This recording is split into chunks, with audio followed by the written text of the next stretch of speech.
तर आपण काल पाहत होतो 3 करणांची काय सांगितली होती विशेषता पाहत होतो. 3 करण कुठले पाहिले होते?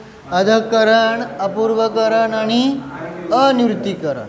अधःकरण मध्ये सांगितलं होतं काय होतं? ऊपर समय वाले जीवों के परिणाम नीचे समय वालों से क्या है मिलते हैं, है ना. अपूर्वकरणामध्ये प्रत्येक समयाला काय होतं सांगितलं? अपूर्व परिणाम होतात. आणि अनिवृत्तीकरणामध्ये अनेक जीवाच्या अपेक्षेने चालले ना. हो, अनेक जीवाच्या अपेक्षेनेच कथन चाललं. हे सगळं अनेक जीवांच्या अपेक्षेने. एक जीवाच्या अपेक्षेने प्रत्येक समयाला अपूर्वच परिणाम होतात. कळलं का नाही? एक जीवाची चर्चाच नाही आहे. ही सगळे जे घडलेलं आहे ते सगळं अनेक जीवांच्या अपेक्षेनेच आहे. हे तिन्ही करण जे आपण दाखवतो आहोत ते अनेक जीवाच्या अपेक्षेने आहेत. एक जीवाच्या अपेक्षेने कधीच नाहीत. कळलं? सो आणि अनिवृत्तीकरण म्हणजे सांगितलं जिथं काय आहे कसलं म्हणजे भलेही संस्थान म्हणजे दिसतं ना त्याचे वेगवेगळे शरीराचे आकार असतील कोणी पण असेल. कळलं का? परंतु परिणामामध्ये भेद नाहीत. कळलं का नाही? काय प्रत्येक समयाला कुणाचे? अनिवृत्तीकरणामध्ये एकच परिणाम फिक्स आहे. कळलं का नाही? त्या समयामध्ये एकच परिणाम प्रत्येक जीवाचे. त्या समयाला जो कोणी येईल त्याला तोच परिणाम होणार. आता उदाहरण आपण बघूयाच कालचं ते.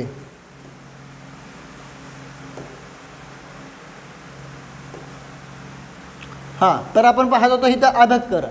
ह्या अधःकरणामध्ये काय सांगितलं होतं? एकूण समय समजा सांगितलं मांडले आपण 16. वास्तविक गणितात किती आहे? अधःकरणाचा जेवढा काळ आहे तेवढे समय. काळ आहे अंतर्मुहूर्ताचा. अंतर्मुहूर्तामध्ये असंख्यात समय होतात. त्यामुळे असंख्यात वास्तविक गणिताचं सगळं गणित असंख्याताच आहे. पण तिथं काय चालतं हे कळण्यासाठी ही सगळी चाललेली आहे. मग ही जी रचना आहे ह्याला काय म्हणतात? अनुकृष्टी रचना. लिहिलं बघा इथं. हां, अनुकृष्टी रचना. अनुकृष्टी म्हणजे काय? हा ना, अनु म्हणजे फॉलो करणं, आहे का नाही? म्हणजे मग ते खालच्या वर्षाची काय होतं सांगितलं? समानता. मग ती सांगितली तर काय आहे? जसं पहिला समय आहे, दुसरा समय, तिसरा, चौथा, 5वा, 6वा, 7वा असे इथं मांडलेले आहेत 16 समय. इथं दाखवणं शक्य नाही, तुम्ही पुस्तकातून बघून घ्या. ठीक आहे. तर पहिल्या समयामध्ये काय सांगितलं है ना? 162 नावाचे काय आहेत? एकूण भरपूर असंख्यात परिणाम आहेत. त्या 162चे परत 4 तुकडे केले. 39, 40, 41, 42. कळलं? त्या 162चे काय केले? परत 4 तुकडे केले. कळलं का नाही? हे 162च 4 ठिकाणी विभागलेलं आहे. मग हा 39, 40, 41, 42 हा सुद्धा अनेक परिणामांचा काय आहे सांगितलं? समूहच आहे, पुंज आहे. कळलं का नाही? ह्या 39च्या कॅटेगरीमध्ये जर सेपरेट जर केले तर 1 ते 39 परिणाम होतात. ह्या 40चा जो समूह आहे त्यामध्ये 40 ते 79 परिणाम होतात. 41चा जो समूह आहे त्यामध्ये 80 ते 120 परिणाम होतात. कळलं? लक्षात आलं का? मग अशा प्रकारे ही सगळी रचना आहे. मग पहिल्या समयामध्ये फक्त एवढेच होतात. म्हणजे हे 39 म्हणजे वास्तविक, जसं आपण पहिल्या समयामध्ये हे किती परिणाम आहेत वास्तविक गणितामध्ये? असंख्यात परिणाम. तसं हा 39 म्हणजे पण वास्तविक गणितामध्ये असंख्यातच आहेत. हे पण असंख्यात आहेत, हे असंख्यात आहेत, हे पण असंख्यात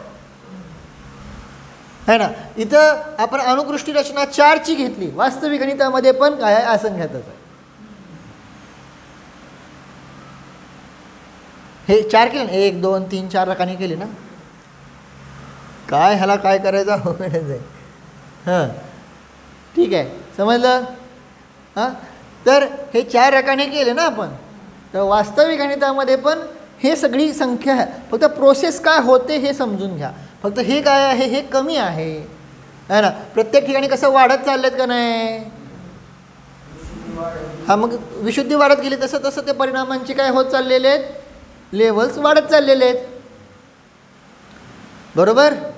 मग म्हणजे थोडक्यात पहिल्या समयामध्ये हे सगळे परिणाम सापडतात. दुसऱ्या समयामध्ये हे 39 वाले नाही सापडत. 40, 41, 42 आणि 43 नवीन. दुसऱ्या समयामध्ये हे नवीन सापडायला लागले. कळलं का नाही? हां. तसं तिसऱ्या समयामध्ये काय झालं आहे ना, 41, 42, 43, 44. मग 44 हे नवीन सुरू झालं. 40 संपलं, 39, 40 नाही आता. म्हणजे त्या समयामध्ये असे हे परिणाम होतात. मग कोणी जीव, 2 जीव असतील, अनेक जीव असतील, तर समजा 4 जीव आहेत समजा, आपण धरून चालू आहे ना, 4 जीव आहेत. मग 4 जीवांचं सांगितलं काय आहे, कोणी जीव चौथ्या समयात आहे ना, तेव्हा तो परिणाम झाला. तर कोण्या जीवाला तिसऱ्या समयात असताना परिणाम झाला, कोणा जीवाला दुसऱ्या समयात झाला, तर कोणा जीवाला, अशी ती परिणामांची विशुद्धता झाली. आता इथं 4 आहे, वास्तविक गणितामध्ये किती आहे सांगितलं, असंख्यात आहे. आणि ते मॅच होत आहेत, पण ते असंख्यात छोटं. म्हणून म्हणून हे जसं आपण 4 छोटं घेतलं का नाही, हे पण असंख्यात आहे ना. सो हे पण काय आहे, 4 छोट असंख्यात, पण ते छोटं असंख्यात आहे. कळलं ना. हे 4 रकाने केले, हे सुद्धा रकाने किती येणार आहे, असंख्यात रकाने येणार आहेत. परंतु हे 4 रकाने म्हणजे छोटं घेतलं का नाही संख्या, पण तसं असंख्यातामधली छोटीशी संख्या असणार आहे. म्हणजे असंख्यात सगळ्या गोष्टी असंख्याताच्याच आहेत. सगळ्या गोष्टी कशाच्या आहेत, असंख्याताच्याच आहेत. लक्षात येतं ना, आहे ना. फक्त इथं समजून घेण्यासाठी आपण ह्यावरनं समजून घ्यायचं आपल्याला, की हे छोटं असंख्यात आहे ना, हे मोठं असंख्यात आहे. कळतं ना, त्यातल्या त्यात नाही ना. अशा प्रकारे ही सगळी चाललेली चर्चा आहे. मग अशा प्रकारे इथं सांगितलं काय, भले ह्यातलं काय न कळवणं, हिचं थोडक्यात एवढं तर समज आहे. भले तुम्हाला नाही समजत ना बाकीचं काय, एवढं तर कळलं का, खालच्या समयवर्ती जीवांचे परिणाम वरच्या समयवर्ती जीवांशी काय होत आहेत, सदृश होतात, मॅच होत आहेत. म्हणून त्याला सांगितलं काय, अधःकरण. पण ह्याचा अर्थ असा नाही की सगळ्यांशीच मॅच होतात, असं पण नाही आहे. ह्याच्यावरनं सगळं समजून घ्यायचं आहे. जसं उदाहरणार्थ सांगितलं काय, 43 नंबरचा इथं कुठं आहे का परिणाम, 44 आहे का, 45 आहे का. म्हणजे ते सगळ्याशीच मॅच होतात असं काही नाही, ठराविक पिरियडपर्यंतच मॅच होतात. कळलं. आता हे काय झालं, अधःकरण. ठीक आहे, पुढे जाऊ. झालं आहे तसं, पण तरीसुद्धा आपलं हां. आता पुढं दुसरं काय आहे, अपूर्वकरण. आता हे पण अनेक जीवांच्या अपेक्षेने, हे पण काय आहे, अनेक जीवांच्या अपेक्षेने आहे ना. आता इथं अपूर्वकरणाचा सांगितलं काळ अधःकरणापेक्षा कमी असतो. म्हणून आपण अधःकरणामध्ये 16 समय मानला होता, अपूर्वकरणामध्ये समय किती मानला, 8 समयाचा. कळलं. आता इथं जे परिणाम आहेत, डेफिनेटली अधःकरणापेक्षा अपूर्वकरणामध्ये परिणाम कसे असणार, विशुद्धच असणार आहेत. प्रत्येक समयाला विशुद्धच होत जातात. पण आता इथं काय झालेलं आहे, अधःकरणामध्ये खालच्या समयावरती वरच्या समयावरची मॅच होत होते का नाही, तसं इथं डिफरंट समयामध्ये परिणाम काय होत नाही आहेत, मॅच होत नाहीत. इथं पहिल्या समयामध्ये समान समयात असतील तर मॅच होतील कदाचित, कळलं. पण वेगळ्या समयात गेल्यानंतर मॅच होत नाहीत परिणाम. समजतंय ना. कारण पहिल्या समयामध्ये काय आहेत, हा 300 आकडा जरी लिहिला असला तरी ह्यामध्ये सांगितलं परिणामांचा काय आहे, एक पुंज आहे, एक समूह आहे ना. पण आता त्या पहिल्या समयवर्तीचा दुसऱ्या समयवर्तीशी किंवा तिसऱ्या चौथ्या कुणाशी सुद्धा काय होत नाही, मॅच होणार नाही. म्हणून ह्याचं नाव पडलं अपूर्वकरण. कळलं. मॅच होणार नाही. अधःकरणामध्ये होत होतं, अपूर्वकरणामध्ये होणार नाही, म्हणून नाव पडलं अपूर्वकरण. समजलंय, सोपं. आता पुढं काय आहे, अनिवृत्तीकरण. सांगितलं होतं निवृत्ती म्हणजे काय, सांगितलं होतं भेद, म्हणजे नाही. मग जिथं सांगितलं काय आहे, की भेद नाही. म्हणजे काय, तर आता इथं काय होत होतं, पहिल्या समयामध्ये अनेक भेद होत होते का नाही, अनेक परिणामांचा समूह होता का नव्हता. काय दुसऱ्या समयामध्ये पण अनेक परिणामांचा समूह होता, अधकरणात पण होता, अपूर्वकरणात पण होता. पण आता अनिवृत्तीकरणामध्ये आता तसं नाही राहिलं, हा ना. अनिवृत्तीकरणामध्ये सांगितलं तर काय आहे, जो कोणी पहिल्या समयात येणार आहे तेव्हा एकच 1000 नावाचा एकच परिणाम होणार. इथं हजारो नाही होणार. वास्तविक गणितामध्ये सुद्धा इथं असंख्यात परिणाम होते.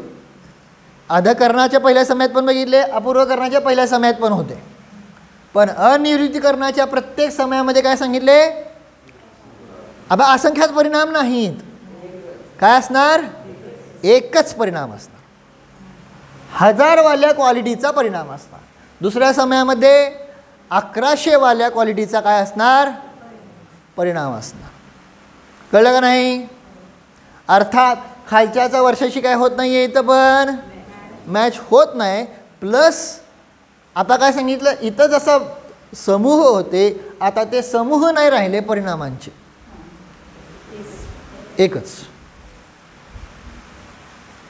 समजलं आहे ना. म्हणून ह्याचं नाव काय पडलं, अनिवृत्तीकरण. अनेक जीवांच्या अपेक्षेने आहे म्हणून ही अशी नावं पडलेली. एक जीवाच्या अपेक्षेने अशा प्रकारची कुठली सुद्धा चर्चा नाही. कळलं का, समजले. आता ह्याच्यात आपल्याला काय करायचं, आपल्याला घटवायचं. काय,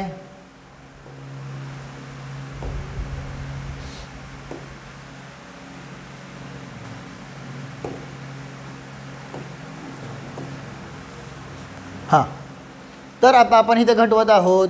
हे आपल्याला नावं बघितले, परिणाम बघितले ना. आता ह्यामध्ये सगळं तेच घटवायचं आहे. कळलं का. हां, अधकर आता दिसतंय सगळ्यांना. हां, अधकरण ठीक आहे. हां, आता आता इथं काय त्यांनी सांगायला लागलेत बघा. एक समयवर्ती जीवांचे परिणाम कसे असणार सांगितलं, समान देखील असतील आणि भावभाषण होतंय का, आहे ना. आता एवढंच बघायचं फक्त. एक समयवर्ती जीवाचे परिणाम समान पण असतील आणि भिन्न पण असतील. असं का म्हणले, जसं आपण काढायला लागेल मला.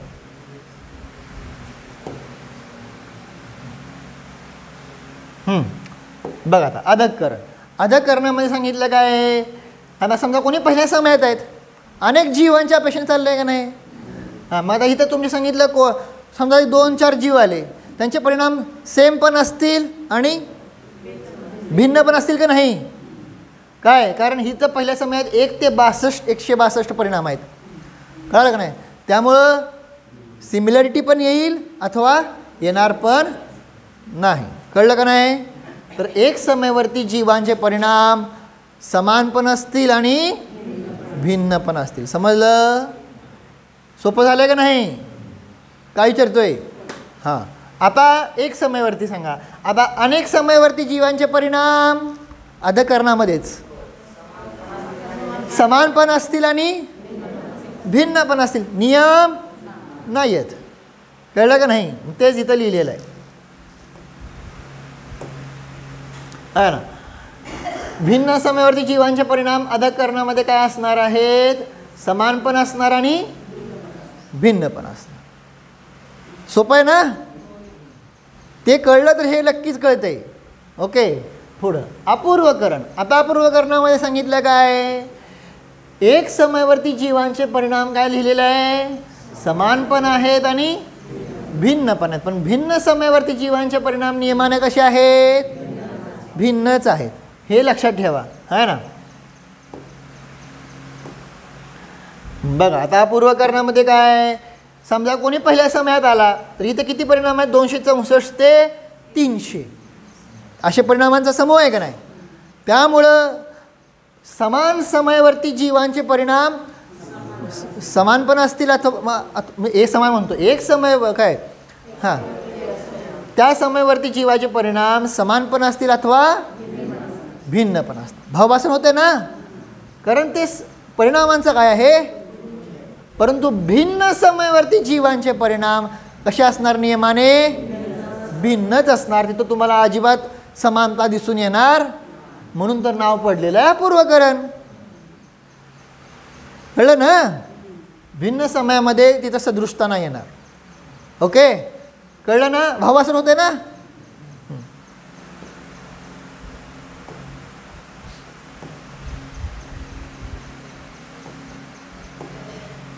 हां, आता पुढं सांगितलं काय की हे कोणाचं बघितलं आपण?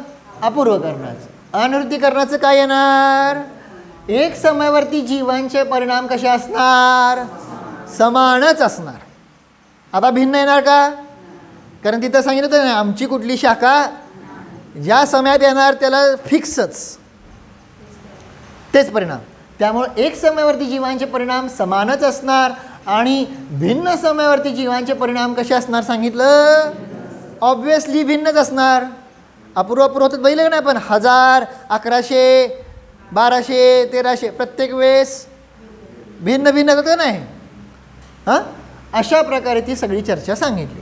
आणि ही सगळी असंख्यातांची चर्चा आहे. इथं समजताना आपल्याला फक्त एवढं बघतोय काय आपण? 1000, 1100, 300 काय हे सगळं बघतो, 162 ते वगैरे. कळलं का? वास्तविक सगळी चर्चा कशाची आहे? असंख्यातांचीच आहे.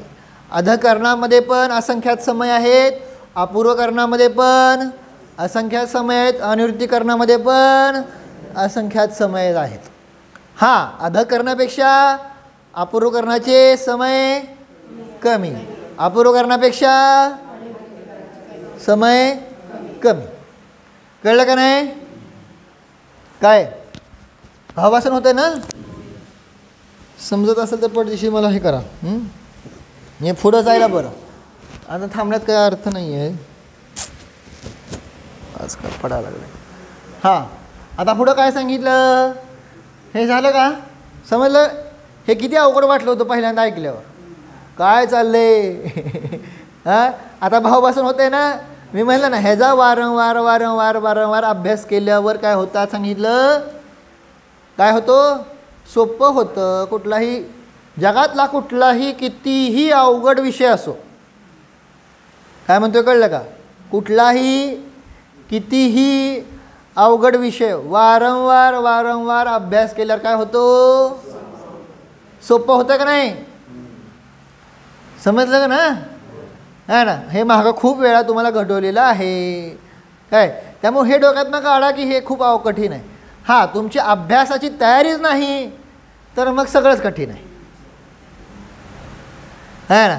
रुची आहे तर वीर्य आहे. रुची अनुसारी वीर्य. वीर्य म्हणजे शक्ती. कळलं का? जिथं रुची तिथं चट लागती शक्ती. रुची नाही तर शक्ती पण लागत नाही. कळलं ना? त्यामुळे हे डोक्यातनं काढा. कळलं का? हां, ज्यांचं खूपच वय झाले वगैरे त्यांच्यासाठी गोष्ट वेगळी. पण मी म्हणलं ना, त्यांनासुद्धा काय अवघड नाही. काय काय सुद्धा कळत होतं का मोबाईलमधलं? आर नका की. काय कळत होतं का? आता सारखं कळत आहे. कशामुळं? भले प्रयोजनभूत काय होय ना, प्रयोजनभूत कळते. लय काय नाही, पण प्रयोजनभूत कळते का नाही? आता सगळ्या सासवांकडे मोबाईल आला का नाही? हां, काय चढतोय? बरोबर का नाही? मग कळतंय का नाही? मग तसं वारंवार वारंवार वारंवार त्याची प्रॅक्टिस केली की सोपं जातं. है ना? जर आपल्याला हे हवं असेल सोपं, तर प्रत्येक विषयाबद्दल काय करायला, म्हणून म्हणलं होतं काय करायला लागेल? काम करावं लागेल. काम न करता जर म्हणला आम्हाला आयत्या पिठेवर काय नाही मिळणार, मिळणारच नाही. कोणालाच मिळालं नाही. है ना? कोणालाही मिळालं नाही. विचार करा, कळतं का नाही? आदिनाथ भगवंतांना केवळ ज्ञान होण्यासाठी किती वेळ काम करायला लागला? दीक्षा घेतल्यानंतर 1000 वर्ष. है ना? बाहुबलींना 1 वर्ष 1 महिना आणि काही दिवस काम करायला लागतंय. आणि भरत चक्रवर्तीला 1 अंतर्मूर्त. अर्थात ती मागची साधना आहे. है ना? मागचे अनेक भावलिंगी संत झालेले. है ना? मग सांगायचा अभिप्राय काय आहे? सांगायचा उद्देश काय आहे? है ना? का मग आता म्हणा असं कसं राव? तीर्थंकर असून त्यांना किती वर्ष लागले केवळ ज्ञान व्हायला? है ना. स्वतःमध्ये अंतर्मुहूर्त स्थिर व्हायला किती वर्ष लागले. मग प्रत्येक जीवाचं वेगवेगळं, पण काम करावं लागतं. नियम हा आहे. समजलं का नाही. असं समजायचंच नाही काय तुम्ही काय जमतंय किंवा बाकीच्या त्या ह्या बायकांना जमतंय पण आम्हाला जमत नाही. जमत नाही ना, तुम्हाला काम करायची इच्छा आहे का नाही बघा. काम करा. जेवढं करचाल ना, मी म्हणलं ना कालिदासचं माहिती नाही गोष्ट सगळ्यांना, किती वेळा सांगितली कालिदासची गोष्ट. आज त्या कालिदासावर सगळेजण मोठमोठे काय करतात, PhD करायला लागले, हां ना. पण तो सुद्धा अत्यंत मठ्ठ होता.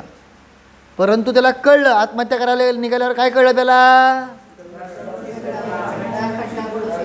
हां, पहिल्यांदा विहिरीचं पाणी आणायचे ना, कळलं का नाही. नळ नव्हते, कळलं का. विहिरीचं पाणी आणायचे गावावर. मग ते बायकासारखं येऊन जाऊन काय झालं आहे, तो दगड दगड म्हणजे दगड नाही, पाषाण होता. पाषाण किती कठोर असतो माहिती आहे का पाषाण. पण तो पाषाणसुद्धा काय झाला, गुळगुळीत झाला, मऊ झाला. मग तो मी विचार करतोय, दगडासारखा दगड होतोय, मला काय झालं. मग त्यानं आपल्यावर काम केलं. म्हणून म्हणलं त्या ज्या फील्डमध्ये असाल तिथं काम करचाल तर सक्सेस आहे. कळलं का. आकाशातून पडत नाही, कोणालासुद्धा पडली नाही. समजलं का नाही. लक्षात येते का. काम करावं लागतं बाबा, आहे ना. तसं पुढं म्हणून मोक्षाला जाण्यासाठीचं काम करावं लागतं. काम म्हणजे काय, पुरुषार्थ. म्हणून मोक्ष नावाचा काय ठेवलेला आहे, पुरुषार्थ ठेवलेला आहे. है ना. काम काम म्हणतो म्हणजे ना त्याचा अर्थ पुरुषार्थ शब्द आहे. कळलं.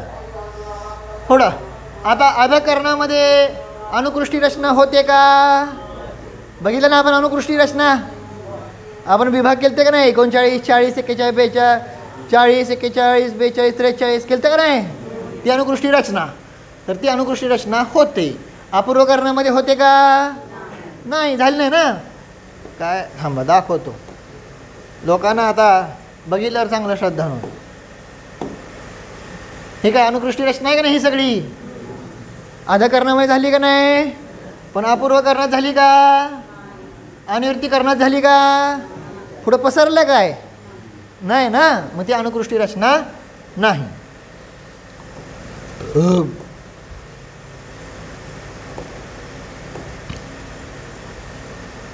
फळ आता काय सांगितलेलं आहे, परिणामांची संख्या. हां, अधकरणामध्ये काय सांगितलं, परिणाम किती आहे सांगितलं, असंख्यात लोक प्रमाण. एकूण अधकरणामध्ये एकूण किती परिणाम होतात. एका समयात नाही विचारलं, सगळ्या समयामध्ये टोटल काढली. समजली का नाही. अधकरणाचा काळ किती आहे, अंतर्मुहूर्त पहिला का नाही आहे ना. मग प्रत्येक समयात असंख्यात होतात. मग सगळ्या समयात मिळून किती होणार, असंख्यात लोक. प्रत्येक समयात असंख्यात परिणाम आहेत का नाही. समय किती आहेत, मग असंख्यात गुणिले असंख्यात होतात का नाही. मग तिथं काय शब्द वापरला, असंख्यात लोक प्रमाण. हे जर तुम्हाला शब्द सांगितलं तर असंख्यात लोक म्हणजे काय समजायचं सांगितलं तर कोण सांगेल बरं. असंख्यात लोक म्हणजे काय. हां, एक लोक आहे. हां हां, म्हणजे बरोबर आहे, बरोबर सांगतं. अजून पुढे एक्सप्लेन करा. म्हणजे काय असंख्यात लोक म्हणजे काय करा. लोक वास्तविक लोक एकच आहे का नाही. मग असंख्यात लोक का म्हणतात. बरोबर, तुम्ही सांगितलं बरोबर आहे, फक्त अजून एक्सप्लेन करायचं आहे. एका लोकाचे किती प्रदेश आहेत, मग ते घ्यायचे असंख्यात. म्हणजे तो एक लोक घेतला आणि गुणिले असंख्यात करायचं. हां, त्या असंख्यात प्रदेश गुणिले असंख्यात. म्हणून तिथं सांगितलं असंख्यात लोक. भावासन झालं का नाही. एका लोकाचे प्रदेश किती असंख्यात आहेत माहिती आहे ना. द्रव्यसंग्रह शिकला का नाही. हां, तर गेलं विसरून द्रव्यसंग्रहमधलंच आहे हे. हां ना. तर एका लोकाकाशामध्ये प्रदेश असंख्यात आहेत. मग ती असंख्यात संख्या घ्यायची, कारण असंख्यात आहे पण असंख्यात भेद आहेत. ती असंख्यात संख्या घेतली आणि त्या संख्येला असंख्याताने गुणलं, म्हणून शब्द आला असंख्यात लोक.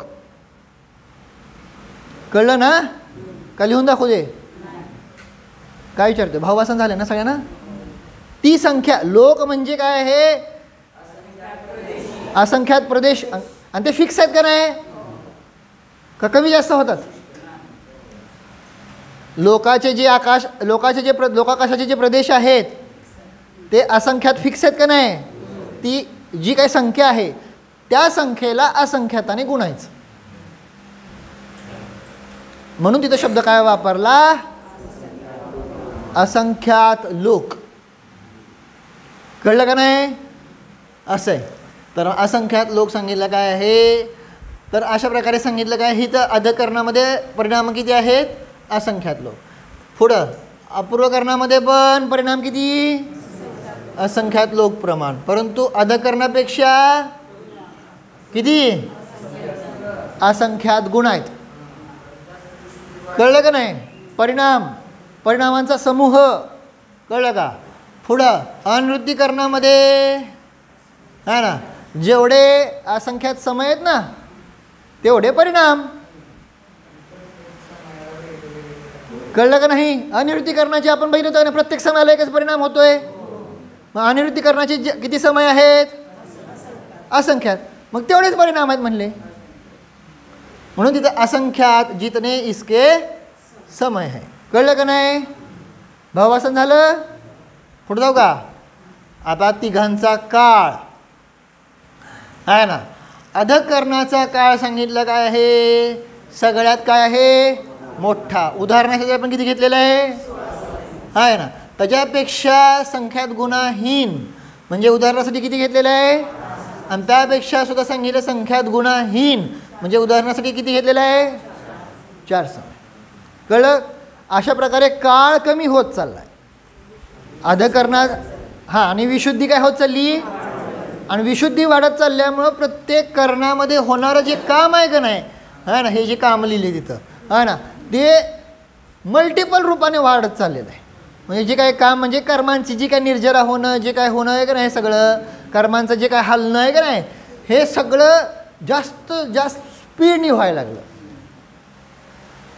काय घडलं? कळलं का? समजलं काय झालं ते? परत सांगतो, रिपीट करतो है ना. प्रत्येक ह्यात काय झालेलं आहे? काळ कमी होत गेला आहे का नाही है ना, परंतु प्रत्येक समयाला काय होत चाललेली आहे? विशुद्धी वाढत चालली. अधकरणात अपूर्वकरणात आणि होणार का नाही, विशुद्धी वाढत चालली. त्यामुळं काळ कमी होतोय, परंतु त्या कर्णामध्ये कार्य जे व्हायला लागलं आहे ते स्पीडनी वाढत चाललं कार्य. कारण इकडे परिणामांची विशुद्धी वाढते, काळ कमी होतोय, त्यामुळे त्याच्याद्वारे होणारे काय आहेत? कर्मांचं जे आता ते बघा काय काय होतं ते. आता ह्याचं एक्सप्लेन करणं मला अवघड आहे ना. बरं, ह्याचं एक्सप्लेनेशन उद्याच्याला करणार मी 8:45 वाजता. आत्ता फक्त वाचतो काय काय होतं. प्रत्येक समयाला काय होते? अधकरणामध्ये अनंत गुण विशुद्धता आहे ना. त्यानंतर काय होतंय? स्थितिबंधापसरण. त्यानंतर काय होतंय? पाप प्रकृतींचं अनुभाग बंधापसरण. आणि काय होतंय? पुण्य प्रकृतींचा अनुभाग वाढता हुआ म्हणजे वाढत चाललंय. पुण्य प्रकृती वाढत जात नाही, पाप प्रकृतींचा अनुभाग कमी होत चालला आहे, पुण्य प्रकृतींचा काय होत चाललेला आहे? अनुभाग वाढत चाललेला आहे है ना. काय म्हणताय? हां, स्थितिबंध कमी करायला लागला आहे ना. हां ठीक, बरोबर बरोबर. म्हणून ते की हे आवश्यक नवीन बंध मे होते. ठीक आहे ना, नवीन बांधणाऱ्यामध्ये होतं. मी सांगतो सगळे हळूहळू, फक्त आता एवढंच तर बेसिक समजून घ्या. नंतर मग ज्यांना विषय समजायचा त्यांनी बरोबर 8:45 वाजता या आहे का ना.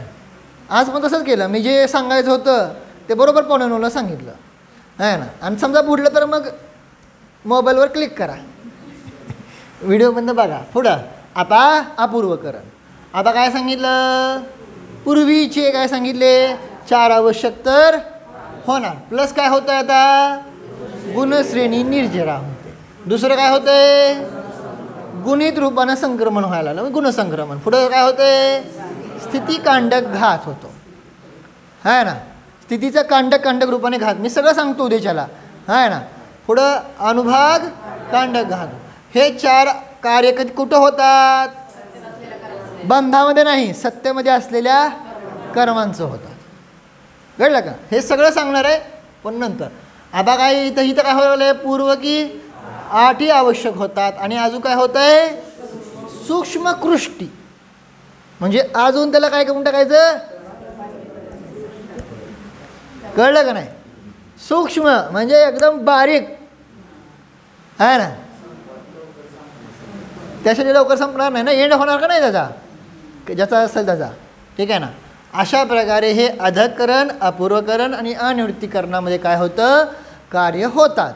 आहे का ना. ही म्हणून म्हणलं होतं काय की कार्यांचा स्पीड वाढला आहे ना, काळ कमी झाला, परिणामांची विशुद्धी वाढली आणि कामाचं काय वाढला? स्पीड वाढला. मी तिथं काम जास्त व्हायला लागले. कळलं ना? आहे ना. अशा प्रकारे हे घडतं. आता ह्यांची जी नावं आहेत ह्यांचं सामान्य स्वरूप, विशेष तर नाही. विशेष समजून घ्यायचं असेल तर कर्मकांडमध्ये येणार आहे, अजून विशेषतः पुढं लब्धिसारमध्ये वगैरे येणारच आहे. ठीक आहे ना. सामान्य स्वरूप उद्याच्याला 9:15 वाजता. हो.